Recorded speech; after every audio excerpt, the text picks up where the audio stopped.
Today we're going to be taking a detailed look at the LEGO Technic Ford GT. We'll also be comparing it with some similar sized Technic vehicles. This set has 1,466 pieces and a suggested retail price of $120 US. It comes in the 18+ style packaging. On the top of the box you can see the actual size of the wheels, and there's also an image of the Ford GT with the doors open. On the side of the box you can see one of the tail lights of the Ford GT, and there's also a holographic sticker down here saying that this is a Ford official licensed product.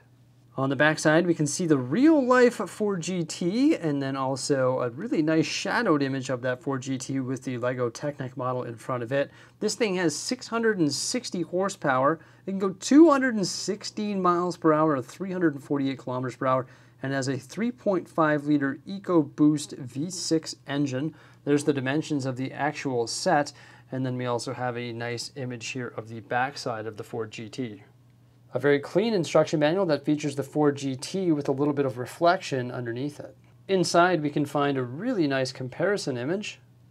We can learn a little bit about the vehicle, and then there's a beautiful image of it in front of some mountains, and then there's some close-ups of the Technic model. On the next page we have a timeline of the Ford GT. You know what? I watched Ford versus Ferrari. It is a great movie. I highly recommend it. It's all about the creation of this vehicle. It is absolutely fantastic, and there we have the model from 2022. But the creation of this vehicle is actually quite the story, and these images do a great job of depicting the evolution of this vehicle. And then we can meet Milan, who is actually the designer of this LEGO Technic set. And then beside him we have another beautiful picture of this glorious car. This model was built with 5 different building stages, and this page here depicts the first 3. And this page has number 4 and 5, and then you get started with the build. So like most LEGO Technic vehicles, this set here came with a pretty big sticker sheet. Not nearly as big as the Ferraris, but the sticker sheet did have 25 stickers. This car is smaller than some of the other ones, but it's actually built in a 1/12 scale and actually has more features than some of the other ones. I love its color, the dark blue with the white racing stripes running from the nose of the car all the way to the back. Yes, that sticker sheet was pretty big, and unfortunately this Ford logo that you see in the front of the vehicle is a sticker. It would have been nice to get maybe a printed Ford logo on a Technic element. However, with that said, these transparent Technic pieces that represent the headlights of the vehicle are printed. So that's some really nice added detail to that Technic element. Overall, I think the shaping and design of this vehicle is very authentic to the actual model. Granted that it is Technic, so there is going to be some odd looking holes. I mean, you're going to get that no matter what kind of vehicle you're going to build using Technic elements. But I really like the way the front here was shaped with this really nice angle that actually comes down the hood toward the grille.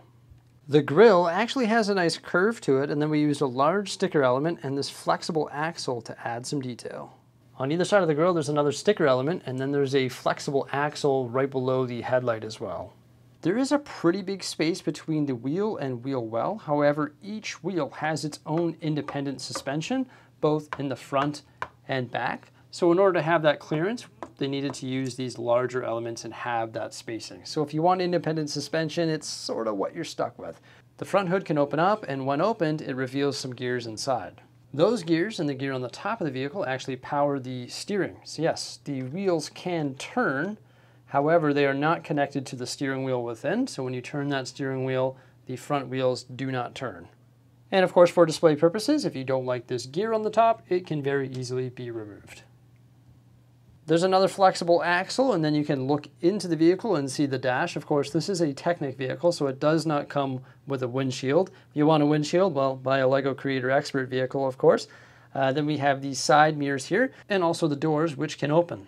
I think the doors do capture an authentic motion, but when they do open up, it almost looks like they don't open wide enough. And they sort of open at this strange angle, but I guess that represents the doors found on a Ford GT. Personally, never seen a Ford GT. And then when we open up the doors, you can see some of the interior details, such as the steering wheel, also a digital dash or speedometer within, and the GT logo on the steering wheel. There's a closer look at the 1x3 tile with the sticker element, which represents the speedometer or digital display. There's also a 1x6 tile found within the vehicle, and there are some recognizable logos there. Within the vehicle, there are 2 seats, and there's also a red shifter knob on the right side there. You think that shifts gears? No, it does not. It actually powers a function which is quite unique to this LEGO Technic vehicle.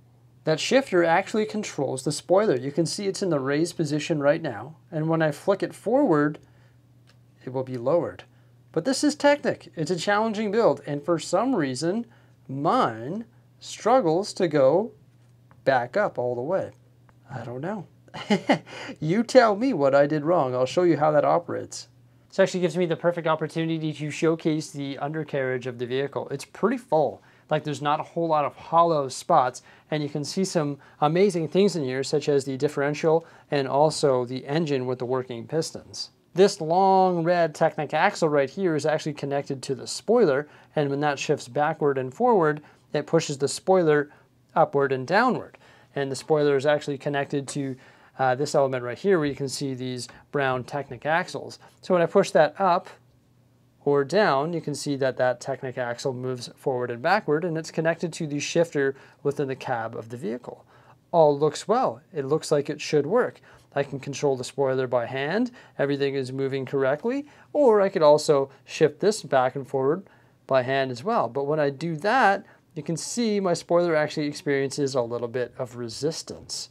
So I don't know if it's the way that I built it or if that's just the way that it is. Reaching into the cab of the vehicle, I should be able to shift it backward and it should glide up, but unfortunately it's not. It just needs a little bit of a push there. And then of course it'll glide back down, no problem, with no needed assistance. So I'm not sure if that's just the build of it or if it's how I've constructed mine. You know, that's the cool thing about LEGO Technic, is it's all about problem solving. I've looked at the instruction manual for quite some time, but I think I'm ready to move on from this very, very slight problem. I don't think it's a big deal, and the functionality is still there to a certain degree. But actually taking a look at it from this perspective, it looks like there's a little bit of flexing happening with the components right here where it actually connects to the red axle. So I'm not sure what it exactly is. I'm sure one day I'll figure it out, but I'm 90% sure that it's built correctly. Very interesting. All right, let's move on with the review. You know what? This really does showcase the rear diffusers as well. They look really good, and there is the back side of the vehicle with the tail lights, also the exhaust, and the Ford GT license plate. Now, the element that controls the spoiler is actually attached using a glow-in-the-dark element, and that is this bar right there. And believe me, I verified that all these elements are in the correct spot, and they are. But yeah, that's a really interesting way of looking at this vehicle. I really like the undercarriage. It looks amazing. And my semi-functional spoiler there can be hand articulated as well, so you don't have to do it from the interior or from the undercarriage. Making our way toward the back of the vehicle, it has a really nice teardrop shape. However, that teardrop shape is sort of broken by my doors being opened. But it is neat when you have both of them open there. But we can see the rear covering here, which can open. And when you open that up, it actually reveals that 6-cylinder engine, which is actually built within the transparent elements. I don't mind that because you can actually see the pistons move back and forth as you move the vehicle.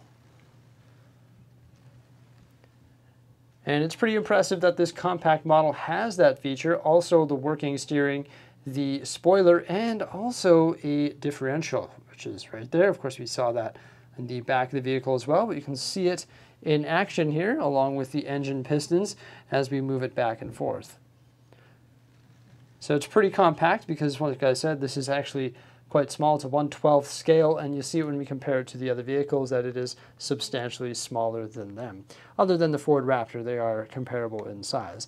The back side of the vehicle looks really nice with the rear exhaust built using some smaller wheel elements there. We also have a GT printed element on a circular 1x1 tile between the exhaust. I really like this shot of the vehicle as you follow that racing stripe from the front all the way to the back. And these added details just behind the door here look really good. So I actually have two LEGO Ford Technic vehicles. The other one is the Raptor. That one there has 1,379 pieces and actually had a suggested retail price of $100, so it's sort of in line with the Ford GT. Both of these vehicles, in my opinion, were offered at a very reasonable price considering the piece count and the brand name. And I can't say that for the other vehicles that we're going to compare the Ford with today. Of course, they both have working steering and it's controlled by the gear on top of the vehicle. The Raptor's is very large, but both vehicles do not have the steering connected to the steering wheel. The Raptor was widely disliked because it was not four-wheel drive. I like it because that suspension is pretty crazy. It also has a rear diff there, and the suspension on it is just wild. I thought this thing was just incredible for that reason. It is just so rugged, and I guess all LEGO Technic vehicles are rugged, but I'm not going to drop my Ford GT like that. Another vehicle that's a similar size to the Ford GT is actually Dom's Dodge Charger that has the crazy wheelie bar. This thing is just wild. It has the big V8 engine out front here with the working pistons, and also this chain rotates as you move the vehicle. It also has some nitrous oxide in the back, 2 tanks right there, and one beside the driver's seat there. And it does have working steering. It works the same way as the Raptor, but the gear is located back here. And when this thing's pulling a wheelie and ripping by the Ford GT, it showcases that awesome moving engine. A crazy thing to think about is the price of these two sets. They're the exact same, $120 each. Dom's Dodge Charger only has 1,077 pieces, whereas the Ford GT has 1,466. And there's a better look at that robust engine. The Ford GT looks pretty shrimpy beside these other LEGO Technic cars. We've got the Ferrari 488 and also the Porsche 911 RSR, which was actually my very first LEGO Technic vehicle. When you open up the box, you're greeted by a bunch of bags that have no numbers on them. Yeah, that was discouraging, having to sort all the pieces on my very first LEGO Technic vehicle, and I think my largest Technic set at the time. Even though this one is smaller, it packs more features. It has one more feature, that is the working spoiler in the back there. So that is super cool to think about. However, the steering wheel is connected to the front tires on these ones here. That's both the Porsche and also the Ferrari. So there is no gear on top. However, a lot of the details added on these ones here were created using sticker elements. And that is for sure the case when it comes to the Ferrari 488. It is covered in stickers. That's why I call it the Sticker Mobile. You can open up the back of the Porsche to reveal the rear diff and also the engine within, which has the working pistons. For the Ferrari, you've just got to peer through there. There's not really a way to open it up. So I really like how visible everything is in the Ford GT despite its compact size. Peering within these vehicles, you can see that there is some added sticker detail as well. But the floor on the Porsche and also the Ferrari is very holy. Like, there is a lot of open space on the underside of these vehicles, way more than the Ford GT. And you can really see that when you compare the Ford to the Ferrari. Oh my, that is hideous. And also the Porsche. The Porsche is not as bad because there's a lot more Technic elements under there, but the Ferrari just has some massive holes. But with that said, you can see some of the working components from the underside, which is pretty neat as well. But I've got to say that this Ford GT is just packed full of Technic pieces. And when it comes to price and piece count, like Dom's Dodge Charger, 120 bucks, 1,077 pieces. The Raptor, 100 bucks, 1,379 pieces. The Porsche 911 RSR, $180, 1,580 pieces. And then finally the Ferrari 488, $200, 1,684 pieces. And then we have the Ford Raptor at 120 with 1,466 pieces. I just think that this one here is by far the best value and honestly a really good build, but it will test your skills as it did with me. Everybody, let me know what you think of this vehicle by commenting below. I hope you liked my review and comparison. Thank you so much for coming on by. Please remember to like, subscribe, and stay tuned for some more great stuff coming out here in the near future. And thank you so much. Have a great one. Farewell.